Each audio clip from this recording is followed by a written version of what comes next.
Donald Trump is preparing for another important day in his bid to reclaim the presidency of the United States, as he and other members of his party head to the Conservative Political Action Conference, CPAC.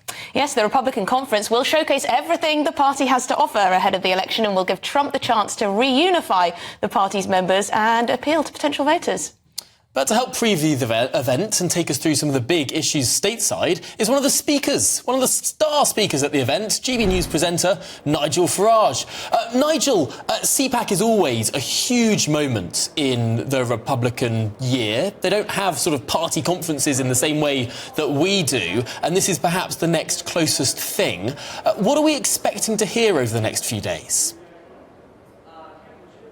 Well, I think what you're going to see is a party that is very united behind Donald Trump, and Nikki Haley is continuing with her campaign to get the nomination, but I suspect that's going to be snuffed out on Saturday. So what will happen is Trump will address delegates at 11 o'clock in the morning Eastern time on Saturday, then head off to South Carolina for the primary that takes place on Saturday.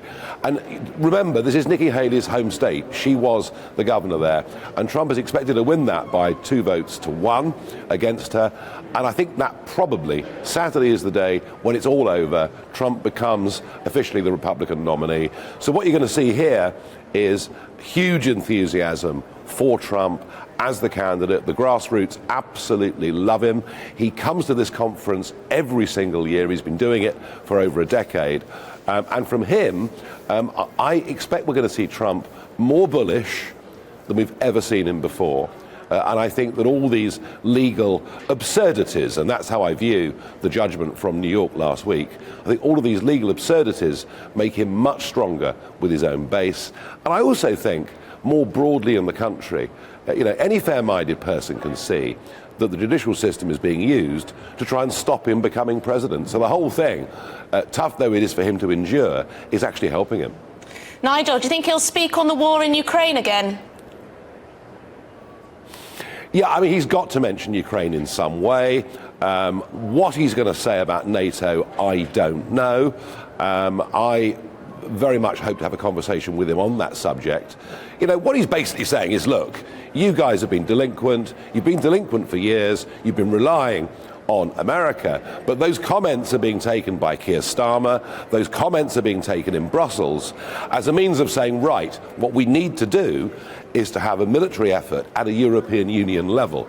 And one of the concerns for Brexiteers is that it appears that Keir Starmer is very happy for the Labour Party to sign up to that. So the future of NATO, the future of a European military alliance, the future of our relationship with America is, throughout the course of this year, reaching a very, very crucial point. I just think sometimes Trump says things for effect, and they're deliberately taken the wrong way. Now, Nigel, you'll be rubbing shoulders with the great and the good of the Republican Party over the next few days, having some very important dinners. I don't expect you to reveal your entire itinerary and the behind-the-scenes conversations that you'll be having live on TV, but if you do happen to bump into the former President of the United States, might one of the topics of conversation be a role for yourself in any future administration, once it was posited that you could become an ambassador to the United States? Well, look, I don't know. I mean, if you go back to 2016 and the fact that Trump won, the Conservative government didn't expect it. They didn't even have a telephone number for his campaign team. And it was him that said in 2017, shortly after becoming president, well, wouldn't it be a good thing if Nigel was the ambassador in Washington, D.C.? That, of course, was something the Conservative Party couldn't contemplate.